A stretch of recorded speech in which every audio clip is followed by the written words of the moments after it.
Hey everyone, and welcome. If you're anything like me, just catching a glimpse of a wild bird can totally make your day.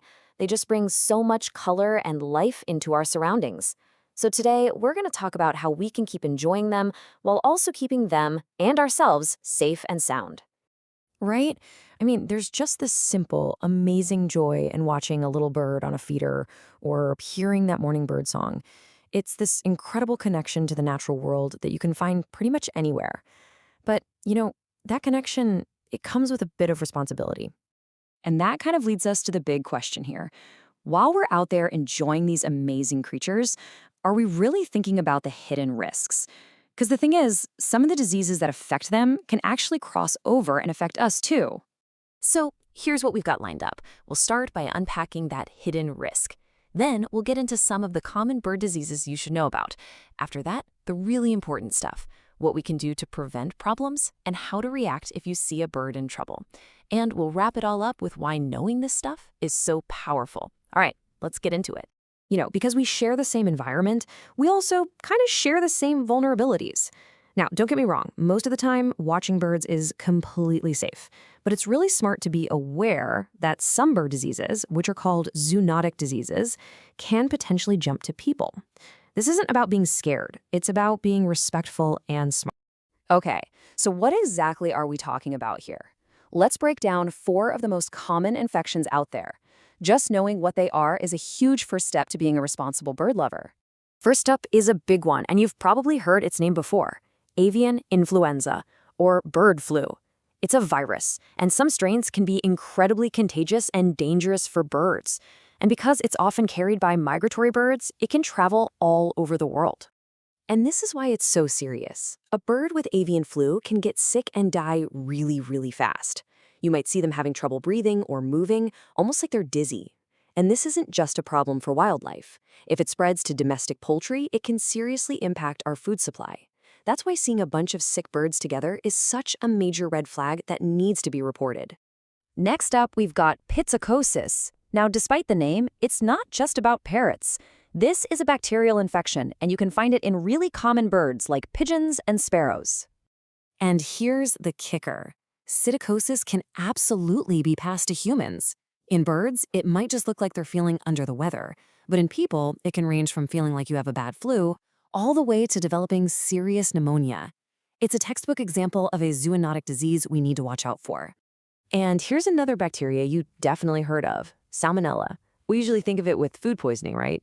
Well, that same bacteria can infect wild birds, and it's easily spread through their droppings. And this is exactly why feeder and bird bath hygiene is so important. An infected bird might look really weak or even have some neurological issues. Since the bacteria is in their feces, things like dirty feeders can become hotspots for spreading the infection to other birds and potentially to us. And finally, let's talk about trichomoniasis. This one's a little different. It's not a virus or bacteria, it's a tiny little parasite. It's especially common in birds like pigeons, doves, and sparrows.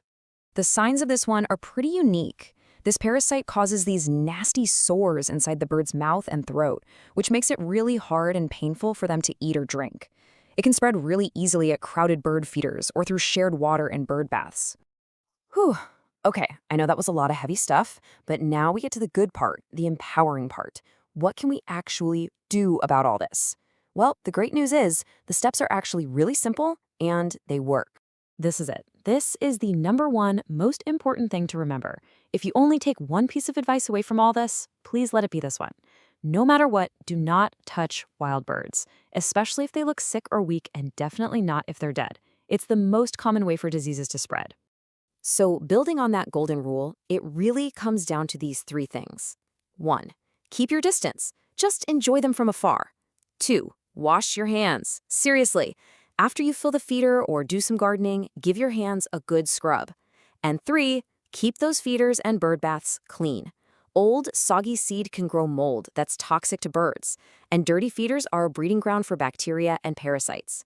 Cleaning them regularly protects the entire bird community in your backyard. Okay, but what happens if you do see a bird that seems like it's in trouble? It's totally natural to want to rush in and help, but knowing the right way to respond is key to keeping everyone safe. Remember, from a safe distance, you can be a great observer. Look for these clues. Is the bird really lethargic? Are its feathers all puffed up when it's not even cold? Is it breathing funny or walking weirdly? A tilted neck is another big sign that something's not right. So here's the simple playbook. Do watch from a distance and call the experts, your local wildlife rescue or a vet. They know how to handle these situations. What you don't want to do is get close or try to be a hero and rescue it yourself. It's stressful for the bird and it puts you at risk. And here's the really urgent one.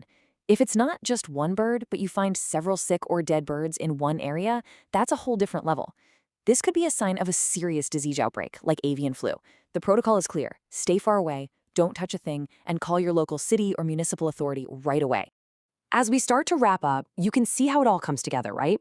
It's all about becoming a responsible steward for the amazing wildlife that we share this planet with. And our best tool for that? It's knowledge.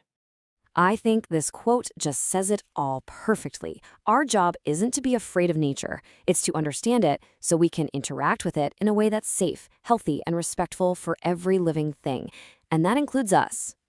And hey, if you're ever not sure about something, always go to the pros. Your government's environmental agency, veterinary groups, local wildlife centers, these are the places with accurate, reliable info you can trust. So, I'll just leave you with this to think about. Armed with everything we've talked about today, what's one small change you can make? Maybe it's just committing to a weekly feeder cleaning, or maybe it's just sharing this info with a neighbor. Every single little action helps build a better, healthier world for us and for the birds we love so much. Thanks for joining me.